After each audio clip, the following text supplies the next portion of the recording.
अस्सलाम वालेकुम स्टूडेंट्स इससे पिछले टॉपिक्स में हमने डिफरेंट फूड ग्रुप्स में के बारे में पढ़ा, जिनमें कार्बोहाइड्रेट्स, प्रोटीन्स, विटामिन्स, मिनरल्स वगैरह शामिल हैं।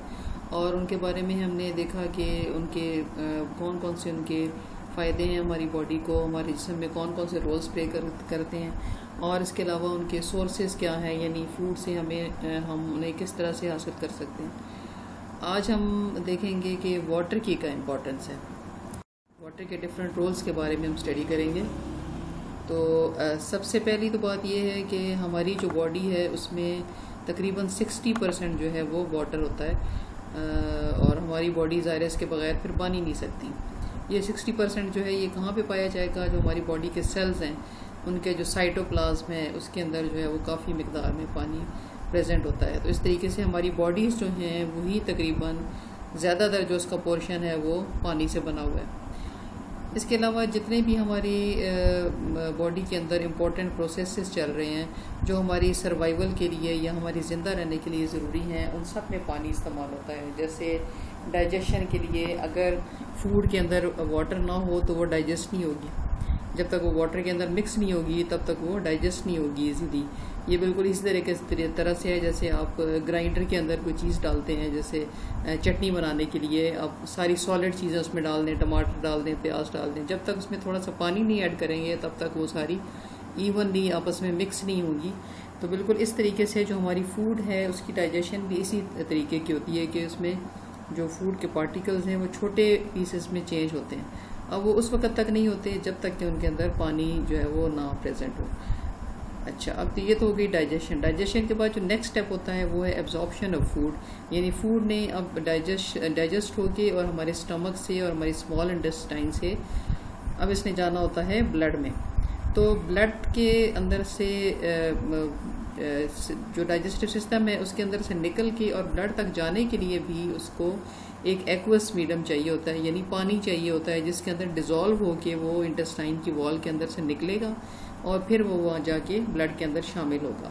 तो यहाँ भी पानी की इम्पोर्टेंस आपको नज़र आ रही है। इसके बाद डाइजेशन के नतीजे में या बाकी जो प्रोसेसेस बॉडी में हो रहे हैं उनके नतीजे में जो वेस्ट प्रोडक्ट्स बनते हैं उन्होंने बॉडी से निकलना होता है, और वो जो प्रोसेस है वो कहलाता है एक्सक्रीशन। और एक्सक्रीशन जो है वो होती है in the form of urine. तो यूरिन जो है उसका भी जो ज़्यादातर जो पोर्शन है वो पानी पे मुश्तमिल होता है। तो आप देख रहे हैं कि तकरीबन हर जो प्रोसेस बॉडी में चल रहा है, इसके अलावा कि बॉडी जो है वो 60% वाटर से बनी हुई है, इसके अलावा बेशुमार जो प्रोसेसेस हैं बॉडी में वो भी पानी पे ही डिपेंड करते हैं।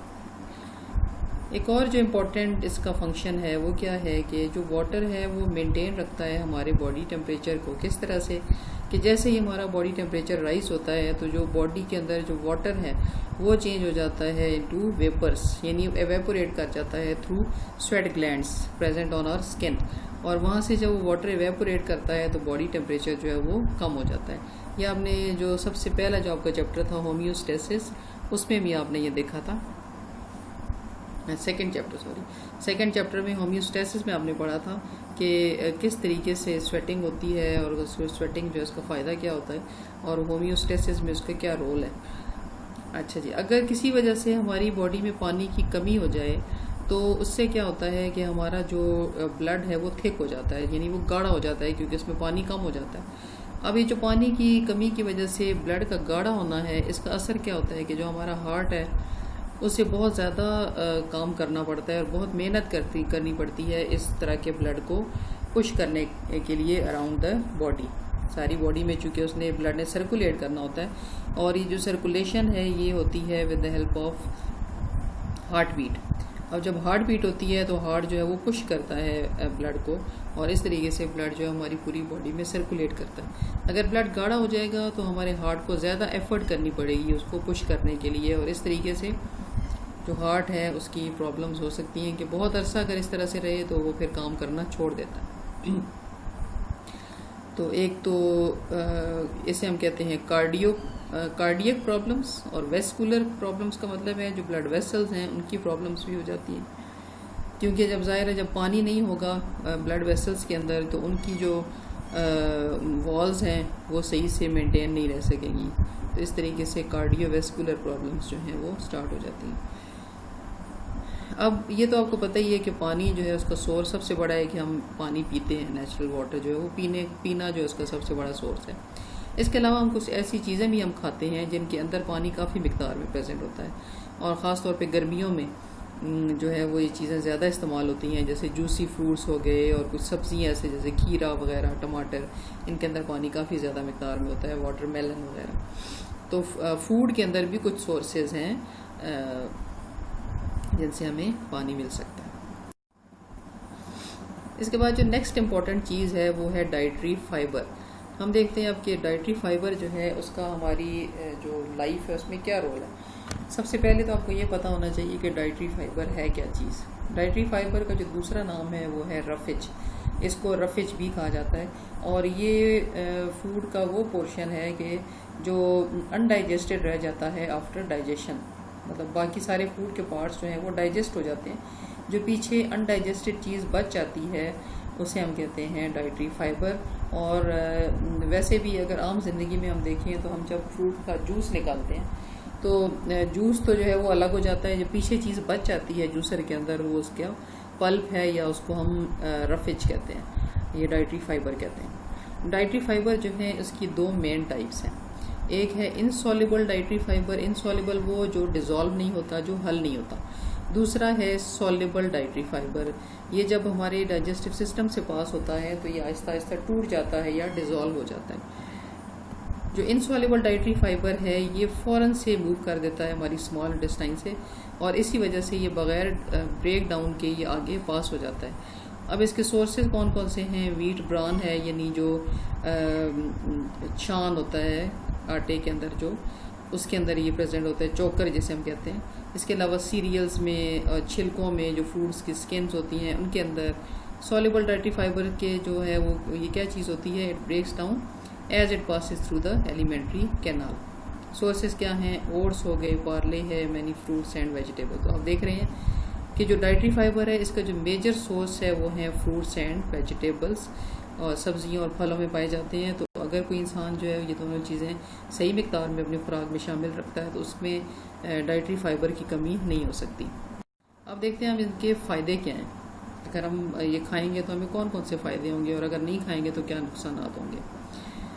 फाइबर जो है ये क्या करता है, ये हमें कॉन्स्टिपेशन नहीं होने देता, यानी कब्ज़ नहीं होने देता, क्योंकि ये क्या करता है कि हमारी जो स्मॉल इंटेस्टाइन है उसके मसल्स को ये स्टिमुलेट करता है, और उसकी वजह से, यानी इसकी प्रेजेंस में वो मूव करते हैं, और इसकी मूवमेंट की वजह से जो वेस्ट हैं वो बॉडी से इजीली बाहर निकलते हैं।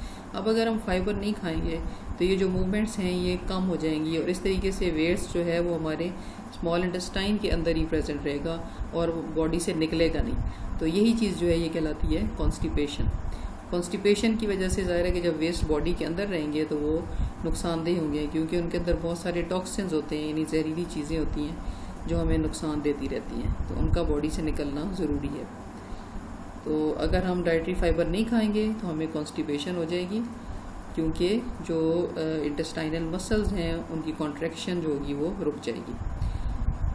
अब अगर हम डाइटरी फाइबर खाते हैं और कॉन्स्टिपेशन नहीं होने देते खुद को, तो इससे हमें बहुत सारी और बीमारियां जो हैं उनसे हम बच जाते हैं, क्योंकि जैसे मैंने पहले आपको बताया कि जो वेस्ट हैं उनके अंदर बहुत सारे टॉक्सिन्स होते हैं। तो अगर कॉन्स्टिपेशन होगी तो वो जो वेस्ट हैं वो अंदर ही रहेंगे, और जो टॉक्सिन्स हैं वो हमें नुकसान पहुंचाएंगे।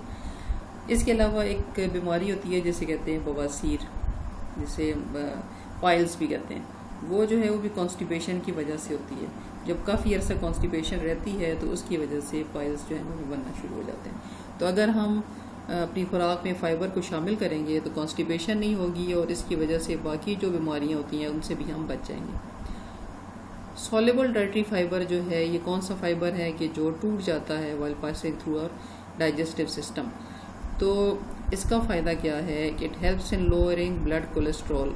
जो ब्लड के अंदर कोलेस्ट्रॉल होता है, जो फैट्स होती हैं, और ये आती कहाँ से हैं, जब हम खाना खाते हैं और उसमें बहुत ज़्यादा कोलेस्ट्रॉल होती है, यानी हम उसमें घी और चिकनाई और इस तरह की चीज़ें शामिल करते हैं, तो वो डाइजेशन के बाद चली जाती है हमारे ब्लड में, और इस तरीके से जो ब्लड का कोलेस्ट्रॉल लेवल है वो ज़्यादा हो जाता है। अब अगर हम फाइबर खा रहे होंगे तो ये जो एक्स्ट्रा कोलेस्ट्रॉल है ये फाइबर के साथ कंबाइन करके और बॉडी से निकल जाएगा through with the other waste. जो बाकी जब वेस्ट निकलेंगे तो साथ ही एक्स्ट्रा कोलेस्ट्रॉल भी निकल जाएगा और इस तरीके से हमारा जो कोलेस्ट्रॉल लेवल है वो कम हो जाएगा। इसके अलावा जो एक्स्ट्रा जो शुगर है वो भी इसकी वजह से कम हो जाती है और शुगर लेवल जो है वो नॉर्मल रहता है। ख़ासतौर पे उनका प्रॉब्लम होता है जिन्हें शुगर होती है या डायबिटीज़ होती है। इनसॉल्युबल फाइबर का जो फ़ायदा है वो क्या है, it speeds up the movement of carcinogens from intestine. कोई अगर हम ऐसी चीज़ खा रहे हैं जिसके अंदर कार्सिनोजेंस हैं यानी कैंसर कॉजिंग केमिकल्स हैं जिनसे हमें कैंसर हो सकता है, तो ये जो इनसॉल्युबल फाइबर है ये उनको बॉडी से निकाल देता है, यानी इंटेस्टाइन से उसको लेके और वहाँ से उसको बॉडी के से निकाल देता है अलॉन्ग विद अदर वेस्ट्स। तो इस तरीके से हम जो है वो कैंसर से बच जाते हैं। तो आप फिर समझ सकते हैं कि वो लोग जो डाइटरी फाइबर बहुत कम खाते हैं उनमें कैंसर के चांसेस जो हैं वो कई गुना बढ़ जाते हैं, क्योंकि कार्सिनोजेन जो है वो उनकी बॉडी से नहीं निकल रहे होते हैं। अच्छा जी, अब हम देखेंगे कि सारे फूड ग्रुप्स तो हमने देख लिए। अब हम ये देखेंगे कि बैलेंस डाइट जो है वो क्या चीज़ होती है, किस चीज़ को हम कहते हैं कि वो बैलेंस डाइट है, किस तरह की खुराक होनी चाहिए। तो बैलेंस डाइट वो होती है in which all the essential nutrients are present in correct proportion for the normal growth and development of body.